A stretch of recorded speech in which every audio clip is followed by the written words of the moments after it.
We worship your name, Jesus. The glory of the Lord is here. We worship your name, Jesus. The heavens tell of what you made. The universe in radiance displayed. But deeper still, within my soul,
van die Here.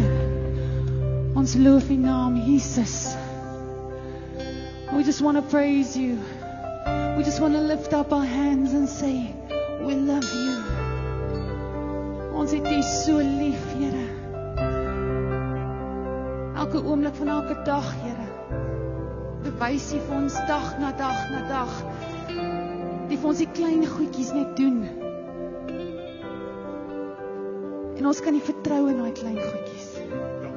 Maar Here, ons kan nie vertrou in die groot goed. Die goeders wat ons omgooi soos 'n golf, Here. Ons weet ons staan nooit alleen nie. Ons kan op U vertrou, want U is vandag dieselfde as wat U gister is op môre. Oh, we love You, Jesus. Let Your glory just fill this house, Lord. Let it just flow through us.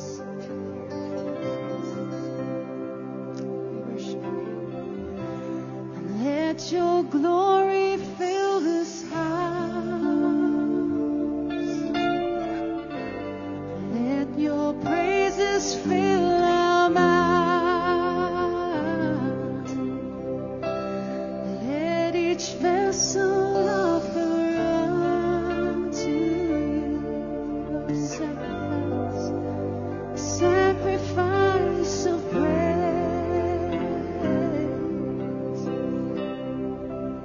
For You alone are holy. You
in aanbidding, buig ek voor die majesteit. Opperheer, vredevol, Seun van God. Groot en heilig is die Heer. Hy alleen is Heer, hy alleen regeer.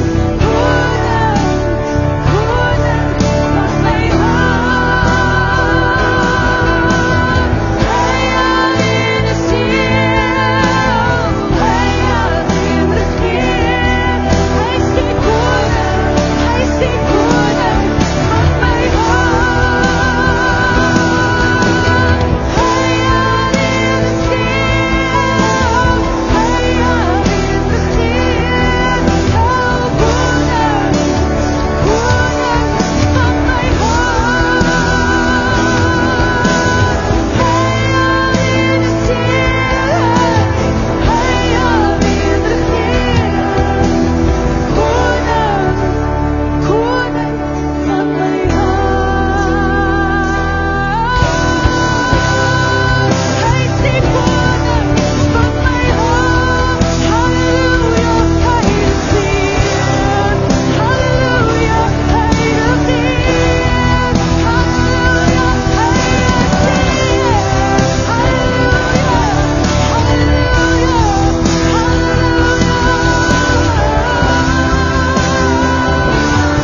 Halleluja. Die Here het vir Anne 'n prentjie gewys. Onthou jy toe jy kind was en jou pa jou leer dans het en jy op sy voete gestaan het en saam met hom beweeg het en saam met hom gedans het. Die Here wil dit vandag saam met jou doen. Ons gaan weer hierdie lied sing. Ons gaan hom verklaar as die koning van ons hart. En ek wil hê daar waar jy staan, sien jouself net hierdie lieflike God vashou, op sy voete klim. Jy hoef nie die tango of 'n ding te doen nie. Staan net en dans saam met die koning van jou hart. Kan ons dit doen? Kom ons sing dit weer. Jy kan besluit waar jy wil inval. Kom ons staan net en ons dans saam met die koning van ons hart.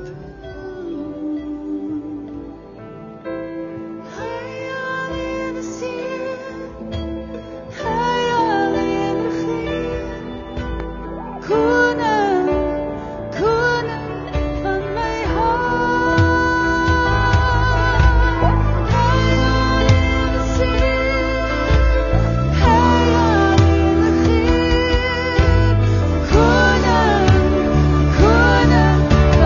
hart.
Groot en magtig is U, o Here.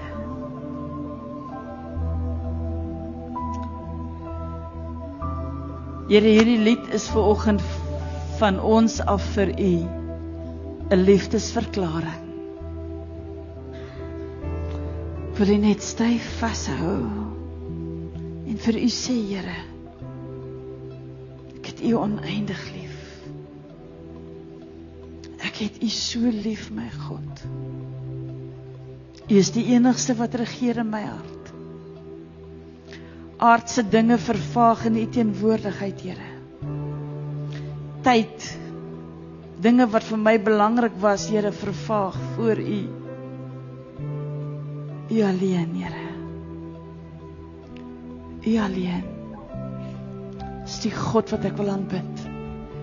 U alleen is die een wat in my hart regeer.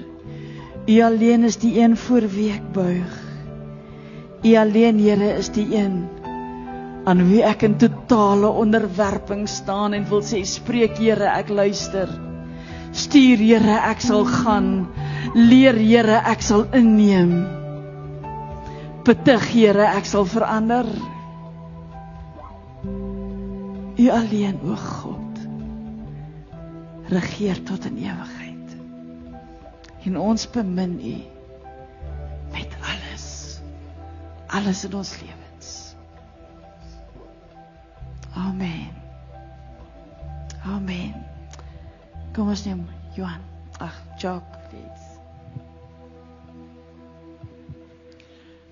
Ek ervaar net in my hart, hier is dalk iemand vanoggend hier wat voor 'n groot besluit staan. En dit voel vir jou asof Jesus op die kantlyn sit en kyk, hoe gaan jy hierdie situasie hanteer? Maar dis nie wie hy is nie. Ons lees in Abraham se tyd en ons lees weer daarvan in Hebreërs van Melchisedek. En Melchisedek was 'n tipe en 'n voorstelling van Jesus. Melchisedek, ek wil nou nie slim klink nie, maar hy was koning. Melchisedek is Melek-Tzadek, wat beteken koning van geregtigheid. Maar hy was die koning van Salem, en dit is eintlik, gebruik hulle in Hebreëus die woord Shalom, wat vrede is en voorsiening.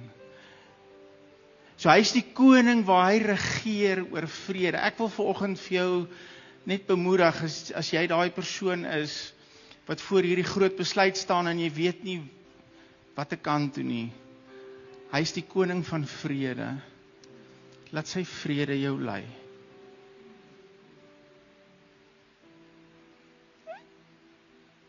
Ek is goed vertroud met moeilike besluite.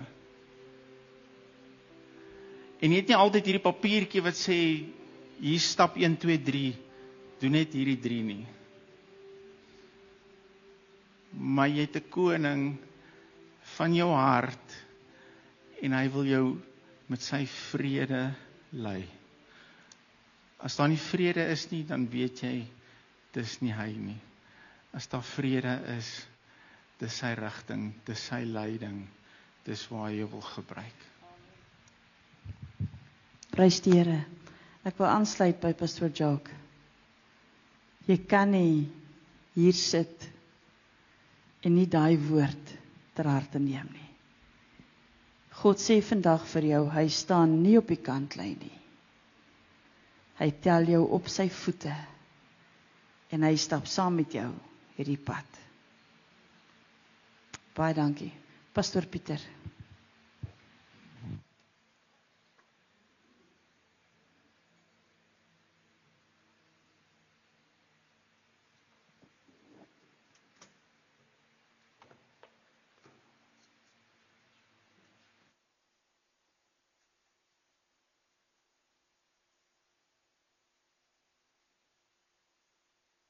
Ja, prys die Here. Hy is die een wat vrede gee. Dank hom daarvoor. Nou, ons leef in die tyd wat ons gesien het dat Jesus het opgestaan uit die dood. Laas was Goeie Vrydag, toe het ons gesien oor sy kruisiging en die krag wat daarin is.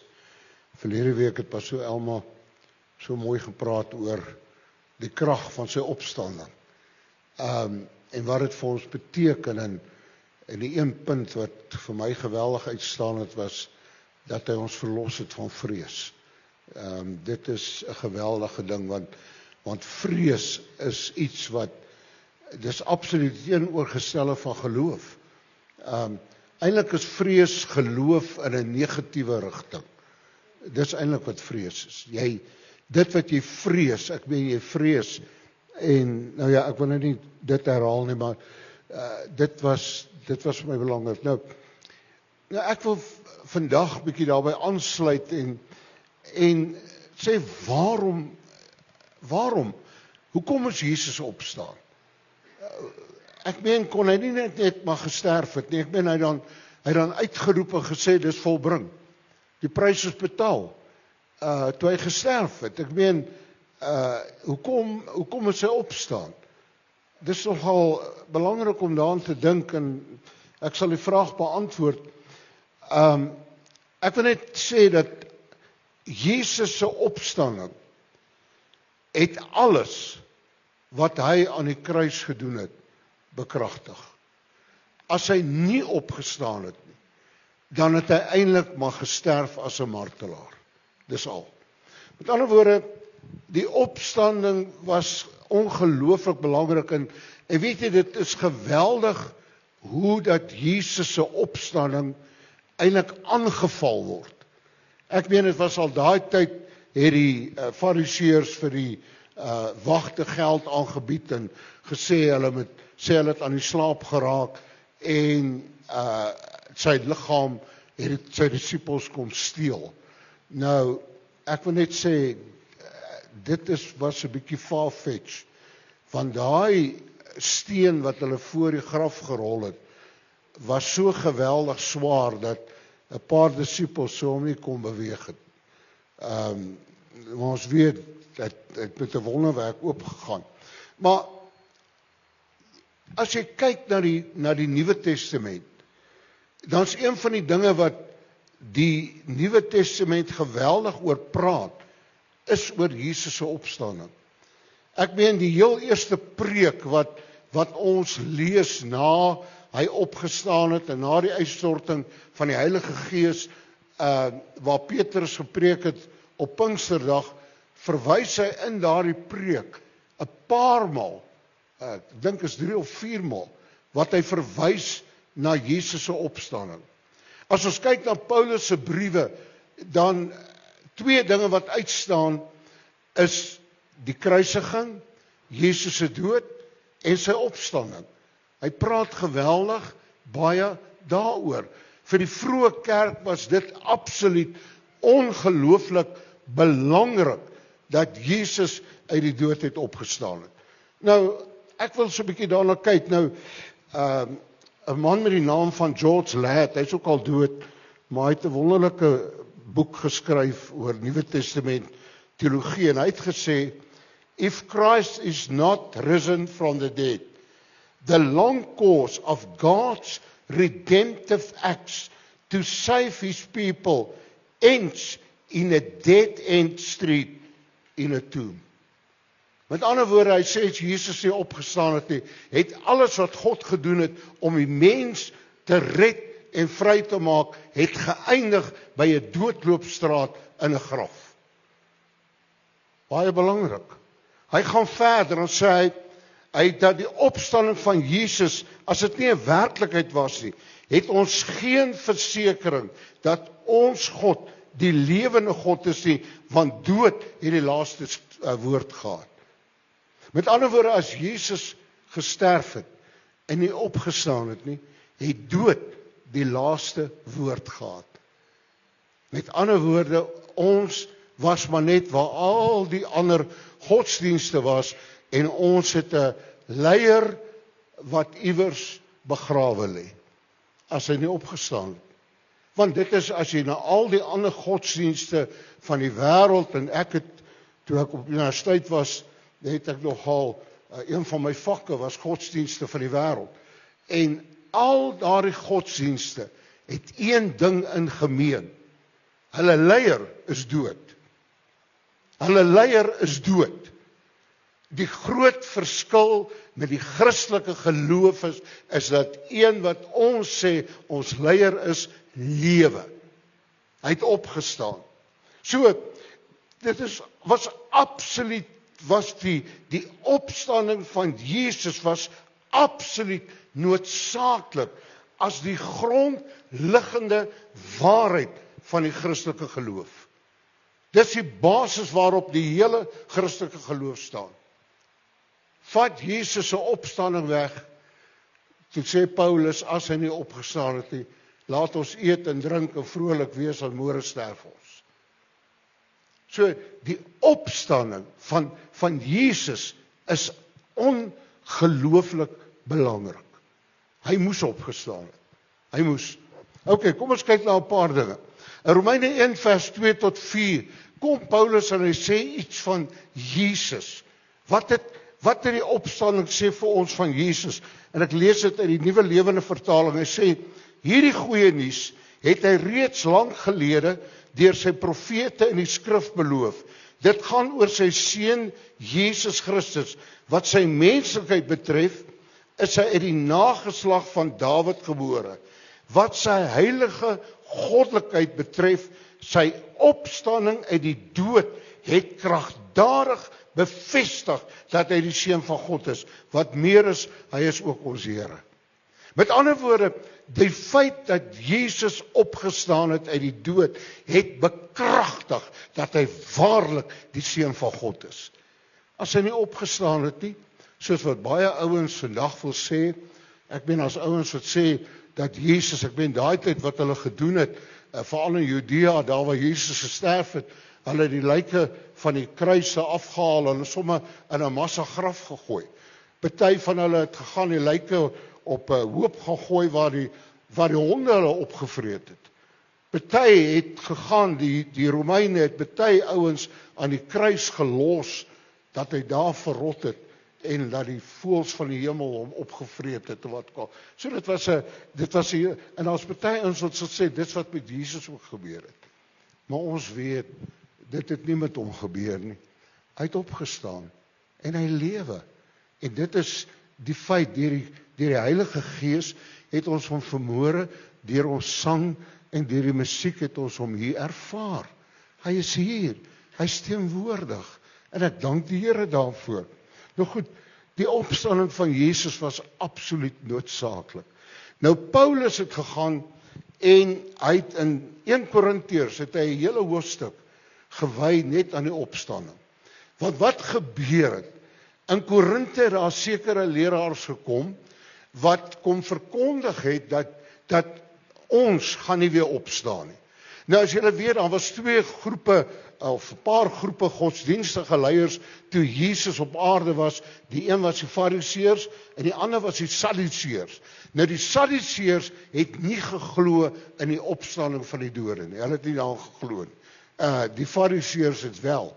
Daarom, as julle gaan kyk, gaan lees Handelinge op 1 plek, dan kom Paulus, dan verskyn hy voor die Joodse raad, en dan sê hy, mense, ek was 'n Fariseër, en ek het Christus ontmoet, en ek glo in die opstanding van die dode.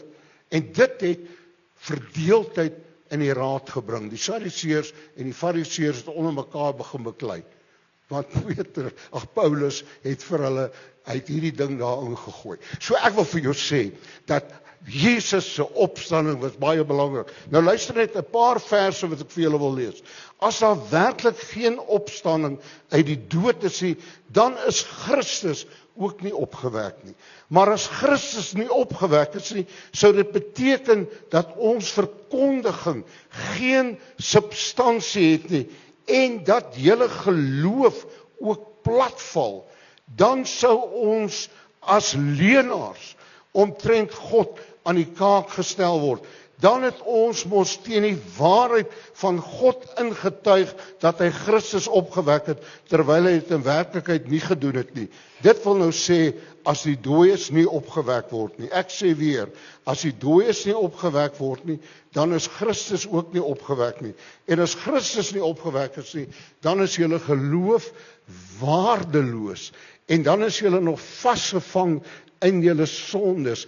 In daardie geval is ook die wat in Christus gesterf het, verlore. Kan jy sien?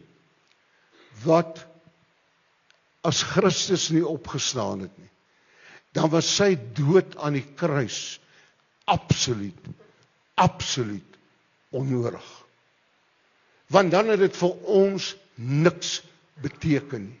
Want dan het hy maar net gesterf soos enige ander misdadiger wat in daardie tyd aan 'n kruis gesterf het.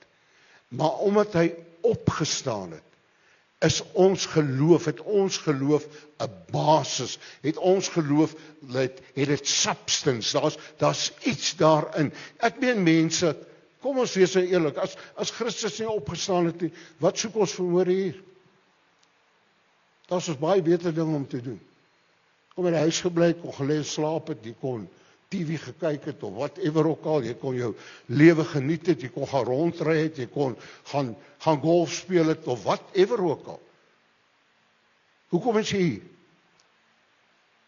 Ek meen, ek is definitief nie hier om 'n dooie God te aanbid.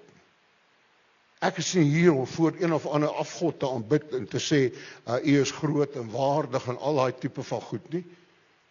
Ek meen asseblief, maar omdat hy lewe, omdat hy opgestaan het.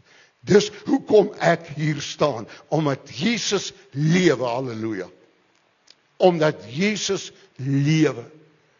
Dit maak ons hele samekoms dat dit iets is, want ons het kom en ons aanbid saam 'n lewende God. Hy was dood, maar kyk, hy lewe. Hy lewe. En weet jy wat? Omdat hy opgestaan het, dis wat Paulus vir die Korintiërs sê, gaan julle ook eendag opstaan. En dis wat, ek dink iemand het dit vanmôre hier aangehaal, waar Jesus sê, ek is die opstanding en die lewe. Wie in my glo, sal lewe, al het hy ook gesterwe. Ek ben in hierdie week, ek weet nie wie van julle het pastoor John Wasserman geken, hy was die pastoor van Benero Park gemeente, hy was 42 jaar in daai gemeente, die pastoor. Die 10de April, die oggend, toe kry hy hartaanval, en hy is hemel toe. Hy is hemel toe. Nou, vir sy agterblewendes is dit baie hartseer, maar weet jy wat?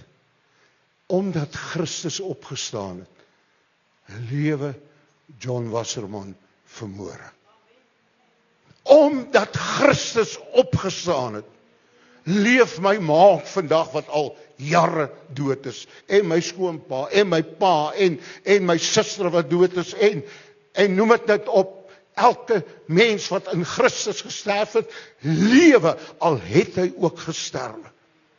Hoekom? Omdat Jesus opgestaan het. Paulus kom in hierdie selfde gedeelte in Korintiërs 15 sê, dat hy was die eersteling. Hy was die eerste een wat opgestaan het. Hy was soos saad wat jy plant, en die eerste vrug wat opkom, daai eerste vrug wat jy geniet van dit wat jy geplant het, was Christus die eerste ene. Want onthou net, terwyl Jesus op aarde was, het hy 3 mense wat ons van weet lewendig gemaak. Die een was Jairus se dogtertjie, die ander een was die weduwee van Nain se seun, en die ander een was Lazarus. Maar al 3 daai mense het weer gesterf. Het weer gesterf. Maar Christus het opgestaan. En daarom sal ons lewe, al het ons ook gesterwe. Nou, weet jy wat, die opstanding, ek het dit nou al 'n paar maal gesê, is die basis van die evangelie. Paulus skryf byvoorbeeld in 2 Timoteus 2 vers 8, sy onthou voortdurend. Wat beteken voortdurend? Aanhoudend, altyd, sonder ophou. Onthou voortdurend dat Jesus Christus uit koning Dawid se nageslag gebore is en dat hy uit die dood uit opgewek is. Dit is die goeie nuus of dan die evangelie, Evangelion, wat beteken goeie nuus. Dit is die goeie nuus wat ek verkondig. Wat het Paulus verkondig? Hy sê, hy het uit die geslag van Dawid gekom en hy is uit die dood uit opgewek. Ek meen, dit is wat, onthou julle daar in Handelinge, waar Paulus met die klomp Atheners gepraat het, met die klomp wysgeere, en met hulle gepraat het, en toe kom hy op die een plek, toe begin hy te praat oor die opstanding, dat Jesus opgestaan, en toe het 'n klomp van hulle weggeloop en sê, wat hierdie praatjiesmaker, ons wil nie na hom luister. Maar daar was party wat geglo het. So, dit was daar by die Areopagus, daar in Athene, waar hy gepraat het met hulle, en hulle gesê het, wat die opstanding, want dit was Paulus se absolute boodskap. Nou luister mooi, Romeine 4 vers 25 sê, hierdie Jesus is oorgelewer om ter wille van ons sondes te sterf. Hy het gesterf, dis waaroor Goeie Vrydag gegaan het. Hy het gesterf, hy het die volle prys betaal. Daar's niks wat ons kan byvoeg om dit te betaal nie. Hy het uitgeroep, dit is volbring, it is finished, dis klaar, dis verby, die volle prys is betaal. Maar, as dit net daarby gebly het, want nou sê Paulus, en hy is opgewek, sodat ons vrygespreek kan word. Vryspraak. Ou vertaling praat van regverdig, sodat hy ons regverdig kan verklaar. Nou regverdig beteken eintlik om te sê, ek kyk na jou, asof jy dit nooit gedoen het nie. Dis wat God doen met ons sonde. Hy vergewe dit, en die Bybel sê, hy dink nooit weer daaraan nie. En as ons vryspreek, dit is soos in 'n hof. Julle al gehoor in 'n hof, hier kom die ouens, julle het al sulke baie flieks gekyk of iets oor hofsaake.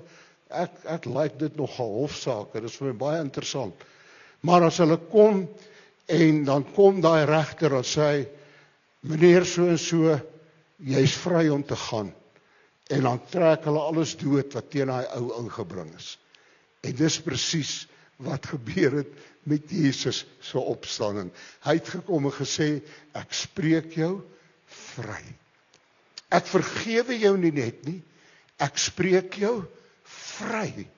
En dit wat jy gedoen het, ek dink nooit weer daaraan nie. Dit kom so duidelik uit in Hebreërs. Daar in Hebreërs 8 gaan lees het, waar hy sê, hy sal aan jou sonde en jou ongeregtighede nooit weer dink nie. Nou wat het dit veroorsaak? Dat hy nie, die feit dat Christus opgestaan het, is ons vryspraak. Ek meen, dit is vir my ongelooflik. Ek meen, Paulus kom, en weet wat, jy kan nie eens volkome gered word, as jy nie aan die opstanding glo nie. Hoor, hoe? Ek weet as jy nie in die opstanding glo nie, hoe kan jy aan 'n dooie God, hoe kan hy jou verlos? En die Bybel sê dit ook, as Romeine 10 vers 9, as jy met jou mond bely dat Jesus die Here is, en met jou hart glo dat God hom uit die dode opgewek het, sal jy gered word, of verlos word. Die twee dinge. Jy bely met jou mond, Jesus is die Here, en jy glo met jou hart, dat God het hom uit die dood uit opgewek, dan kom jy, wat ons sê, tot bekering, tot wedergeboorte, as jy daardie goed in jou lewe glo. As jy dit nie glo nie, ek meen dan aanbid jy 'n dooie God. Hy leef. My heiland leef vandag. Sy ou lied, hy wandel met my en hy praat met my, al wat my lewens weg. Hy lewe. Hoor julle mense?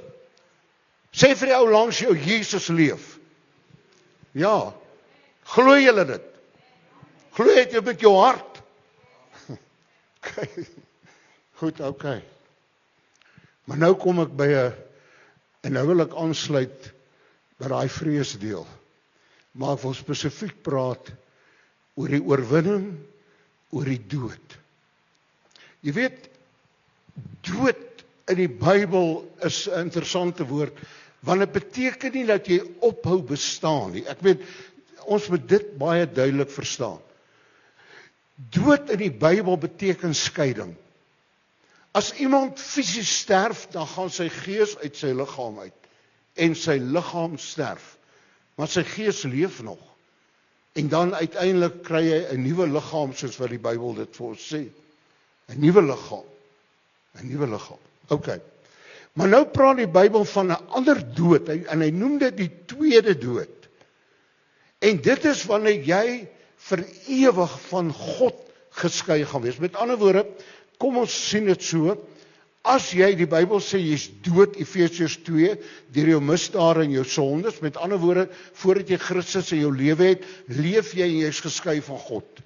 Dan, as jy Christus nie in jou lewe aanvaar nie, as jy nie dit wat hy vir jou gedoen het aan die kruis aanvaar in die geloof in jou hart en jou lewe vir hom gee nie, dan as jy fisies sterf, dan sterf jy ook geestelik.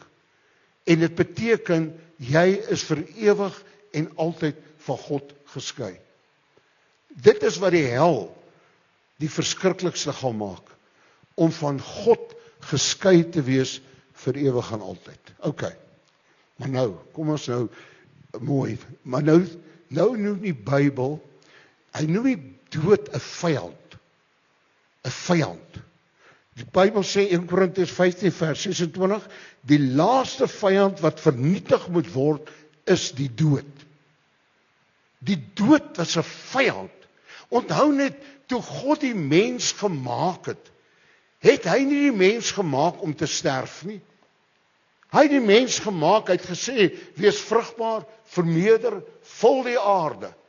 Hy wou 'n aarde gehad het waar die mens op gebly het en wat hulle in 'n verhouding met hom geleef het. Dit was sy plan van die begin af. Maar hy het ook geweet, sy plan gaan amper boomerang, dis nie amper die regte woord, as gevolg van die mens se ongehoorsaamheid.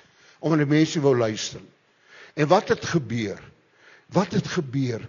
En as gevolg van die mens se, die feit dat hy geestelik gesterf het, daar skeiding tussen hom en God gekom het, het die fisiese dood ingetree. Met ander woorde, ons sterf fisies. En ek wil nou vir julle goeie nuus vertel. Almal van julle gaan eendag doodgaan, as Jesus hier voor die tyd kom. Verstaan julle? Almal van ons, ek ook. Ek ook. Maar, wat Jesus kom doen het, hy die angel van die dood kom uithaal. Die Bybel sê daar, en ook in die verder sê, hy sê, dood, waar is jou angel, doderyk, waar is jou oorwinning? Die krag van die sonde is die dood, maar die genadegawe van God is die ewige lewe. Met ander woorde, luister nou mooi. Wat het Jesus kom doen? Jesus het die dood kom vernietig. Sodat in Christus, as jy sterf jy nie regtig nie. Jy gaan net oor na 'n ander lewe toe, na 'n beter lewe toe. In Baxter het jare gesê, dis soos jy change gears. Jy is nou in tweede rad, en dan boem, as jy in derde rad. Verstaan jy gaan net oor na 'n ander lewe, na 'n beter lewe toe. So dit is wat gebeur met 'n kind van God as hy sterf. 'n Mens wat die Here nie ken nie, as hy sterf, is dit iets verskrikliks. Want ek meen, hy gaan 'n ewigheid tegemoet sonder God. Okay. Nou, Hebreërs 2, vers 13 en 14. Hier is ek met die kinders wat God my gegee het. Dis dit wat hy aanhaal uit die Ou Testament uit. Hy sê dan in vers 14 en 15, aangesien hierdie kinders mense van vlees en bloed is, het hy ook net soos hulle mens geword, en hy praat van Christus. Dit het hy gedoen om deur sy dood, die een wat mag het oor die dood, dit is die duiwel, te vernietig, en om hulle wat uit vrees vir die dood, hulle hele lewe lang in slawerny was, te bevry. Daarom sê Jesus in Openbaring 1 vers 18, sê hy, ek het die sleutels van die dood en die doderyk, en ek was dood, en kyk, ek lewe. Hy het die dood oorwin, mense, en daarom hoef 'n kind van God nie meer met vrees in sy hart rond te loop vir die dood nie. Want die dood kan enige oomblik kom. Ons het nie ons lewe in ons hande nie. En daarom sê Openbaring 20 vers 6, dat die tweede dood, dit is die ewige dood, geen mag oor ons het nie. Geen mag. In Christus het die tweede dood, die ewige dood, die dood wat jy vir ewig van God geskei sal wees, het geen mag oor jou nie. Geen mag nie. Mense. Ek het in my bediening al 'n paar maal by mense se sterfbeddens gestaan. Paar maal gekyk hoe iemand sy laaste asem uitblaas. En weet wat is die wonder as 'n kind van God sterf? Die vrede wat jy ervaar. Besef daai oues is nou by die Here.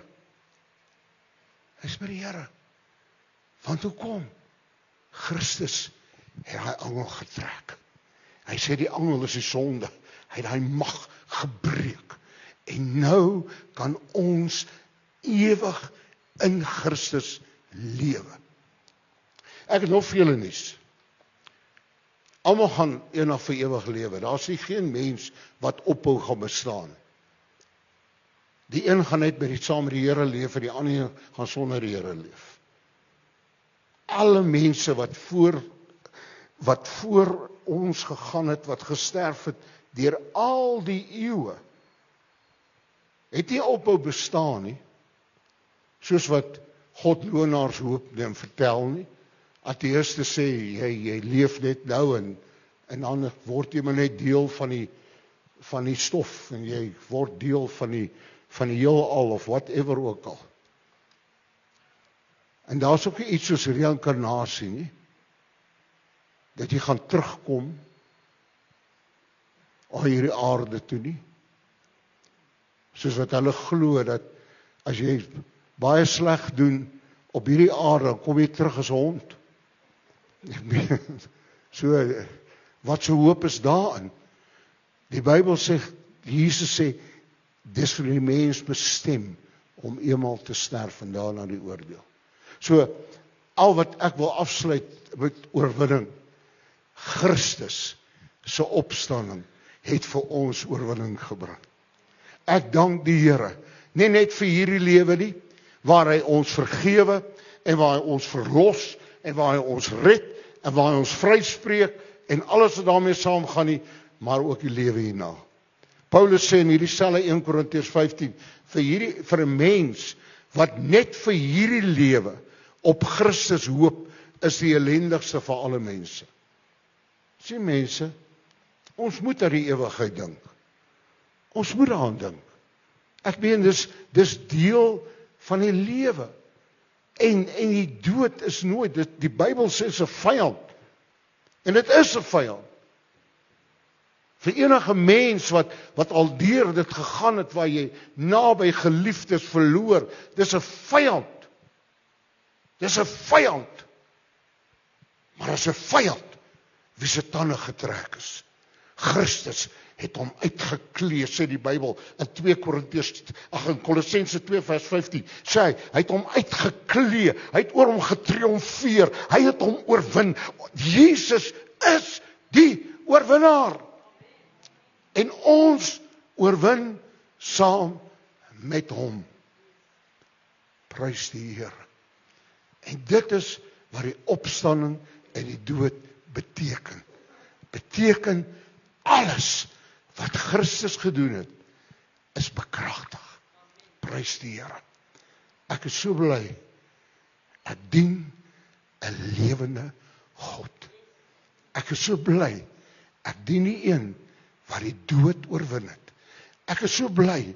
Ek dien die een wat die graf en die dood en die hel en sonde en elke mag van duisternis het hy oorwin. Ek dank die Here. Ons kan die een dien wat as ons by hom bly, gaan ons vir ewig en altyd lewe. Prys die Here. En as ons eendag aan die ander kant kom en ons sien mekaar weer, gaan ons mekaar ken. Ek glo my hele hart ons gaan. Ons gaan kyk en sê my genade. My lyk nou baie beter as toe ek jou laas gesien het. Verstaan jy? Ek weet nie hoe ons gaan lyk nie, maar ek weet ons gaan mekaar ken. Jy gaan nie nou kom en sê wie is jy en wie en wat ook en al sulke twak nie. Ek weet die Bybel is baie duidelik. Ek weet toe Jesus die verhaal vertel het van die ryk man en Lazarus, het die ryk man het vir Abraham geken. En hy het nie hom gesteer aan die Here nie, maar hy het Abraham geken. Hy het selfs vir Lazarus herken na die dood. So ons gaan mekaar ken. En ons gaan vir Paulus en Petrus en al daai ouens. Ons het 'n pastoor gehad, pastoor Steenkamp. Hy's ook al jare saam met die Here. Nou pastoor Steenkamp het altyd gesê, hy was vreeslik lief vir Petrus. Hy het gesê as hy in die hemel kom, gaan hy vir die eerste 10.000 jaar gaan hy met Petrus sit gesels. Verstaan jy? Nou ja, so ek weet nie of hy met Petrus gesels nie, maar in elk geval. Mense, ons dien 'n lewende God. Ons dien 'n lewende God. Hy het opgestaan en hy lewe. Hy lewe en hy lewe en hy lewe tot aan alle ewigheid. En ons kan saam met hom lewe. Hier op die aarde, maar uiteindelik ook in die ewigheid. En ek is so dankbaar daarvoor. Vader, baie dankie. Dankie dat U Christus uit die dood het opgewek het. Dankie Here dat U nie net vergewe nie, maar dat U ook vryspreek. Dankie Here dat ons opnuut voor U kan neerbuig en sê dat U is die Here van alle Heres. U is die koning van alle konings.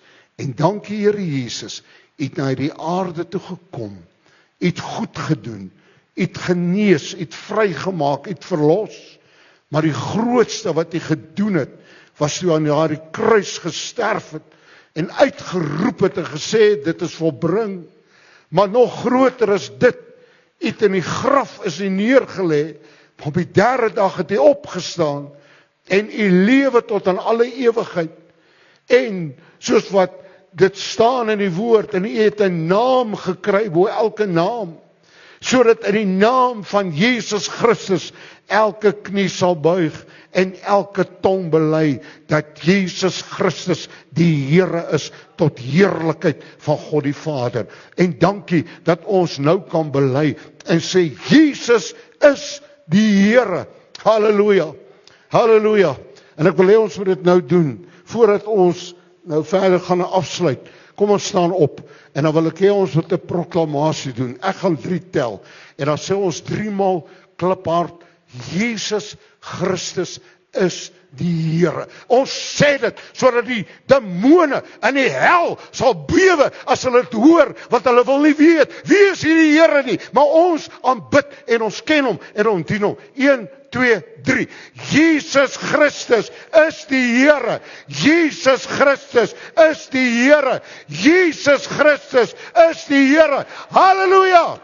Prys hom, eer hom, want hy is koning en hy lewe. Halleluja. Glory. Glory. My ma het 'n pastoor gehad toe hulle kinders was. As hy by hulle gekom en dan vra hulle, kan julle nog glory sê? Nou ja, ek wil jou vra, kan jy nog glory sê? Amen, halleluja. Baie dankie. Nou preek ek weer. Hy kan maar aanhou preek. Wat 'n heerlike boodskap. He is worthy to be praised, want hy het opgestaan uit die dood uit. Hy is Here, hy is God en Koning. Net gou vinnig sommer so terwyl julle staan, anders is ons soos popcorn. So terwyl jy so staan, net gou vinnig 'n paar aankondigings. As jy kan, as jy pastoor Johan Moller se nommer het, gee hom 'n lytjie. Hy is vandag, hy kan nie in sy ouderdom vandag omdraai nie. Hy is vandag 66. So hy is nog bietjie weg met verlof, so maar is sy verjaarsdag vandag. Ons dink aan hom en dat die Here hom regtig waar ook op hierdie dag gaan seën. Vanmiddag 5:00 is ons woordskool weer aan die gang. So vir die van u wat wil betrokke wees, u kan net met pastoor kontak maak vir 'n Zoom skakel. Dan doen ons 5:00 vanmiddag op Zoom, doen ons die woordskool. Dinsdagoggend gebedstyd hier by die kerk, al ons aktiwiteite is weer aan die gang. Ons seniors dinsdagoggend 10:00 hier so by die kerk, woensdag aand 7:00 bid ons by ons huise. Maak daardie uur 'n belangrike uur, dat jy alles afsit. As jy soos ek is wat van die IPL cricket hou, sit die IPL vir daai uur af, okay? Sit hom af, jy kyk die cricket nie, moet ook nie altyd in die agtergrond speel nie, is ons uur wat ons saam met die Here spandeer. Donderdag oefen ons orkes, en sondagoggend is ons weer terug hierso gereed om die Here se naam groot te maak. En nou gaan ons hom prys. Amen. Kom ons gaan afsluit met 'n lekker lied, gaan in die vrede van die Here daarna. Amen. Amen.